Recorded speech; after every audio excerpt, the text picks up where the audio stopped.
it's Suzanne here with another music theory video. Today we're talking about cadences.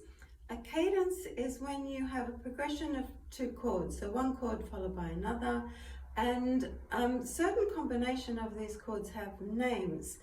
Now today we're just going to look at it from a point of view of writing a cadence for an exam paper. Later we'll be looking at where they fit into a full four-part harmony where you're given a melody and you have to write the other four parts. So some of these suggestions here that I've given you may change according to what the melody is that they give you. So today we're just going to look at a basic structure of a couple of cadences. Actually just one cadence. We're talking about perfect cadence in this video. A perfect cadence is chords 5 to 1. So it's the dominant followed by the tonic. This cadence has a real finality to it. So you save this cadence for the end of a piece of music. You'll find, if you've got a lot of your music, you'll find chords 5 to 1 at the end. To use them in the middle of a four-part harmony would just be too final. So it's saved for the end. I have some suggestions here. We're not going to talk too much about rules except for the leading note rule. We'll talk more about rules later when we do the four-part harmony for a melody. So if you're interested in looking at that, just press the subscribe button. Gosh, I have trouble saying that. The subscribe button to make sure you don't miss out on any future videos.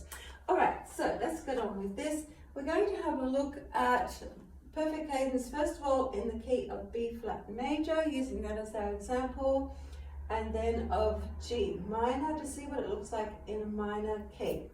So chord 5 in B flat major, B, C, D, E, F.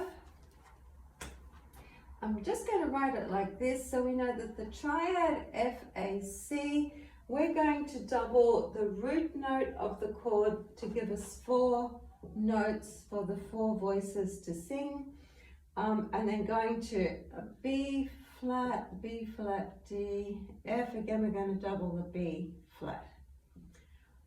Okay, now the bass doesn't have a choice which notes he gets to sing in this instance. He has to sing the root note of the chord.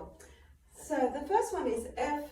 We can choose either F here or F here.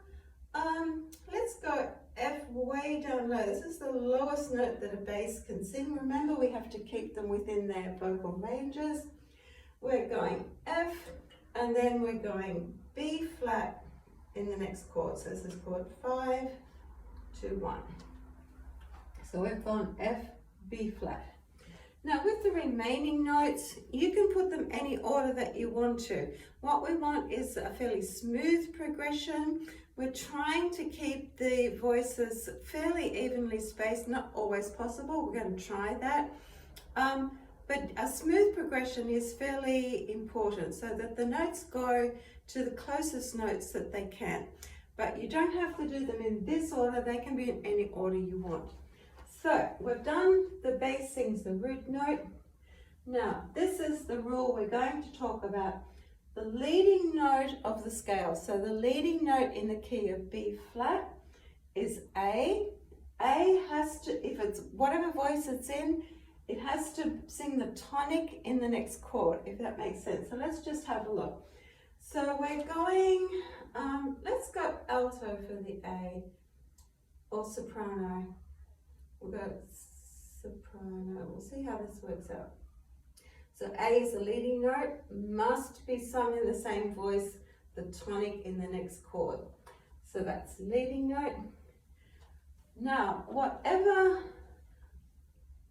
note they have in common, which is the F, we want to try and keep that in the same voice. So let's put that down here in the tenor. Keeps it nice and stable, nice and smooth. And then we have one note left over. We'll put that in the alto. So C going to D. So there we go. The bass moving with the root notes of the chord. We have the common note in the tenor. The leading note to tonic is in the soprano, and the leftover note, C to D, is in the alto. Now let's have a look what happens when we do this in a minor key. So we're going G minor. We've already got the key signature at the beginning, so we don't need to repeat that. So chord 5, G, A, B, C, D, D, F, A. Again, we're doubling the root note. Now, because we're doing harmony, we need the harmonic minor version of the key. So we need an F sharp. Really important when you're using chord 5 in a minor key, remember you've got to raise that leading note a semitone. Then going to chord 1, G, B, D, G. All right, so the bass must take D. We're going to G. We have 2 G's to choose from. Let's go down, see how that works. So D to G. The next one is leading note must rise to the tonic. Let's go F sharp to G in the alto, F sharp to G. The common note is D. We might put that up in the soprano. D to D, we have A to B. Whoops, to be left over. So again, fairly nicely spaced out here. Let's just tidy up this note a little bit.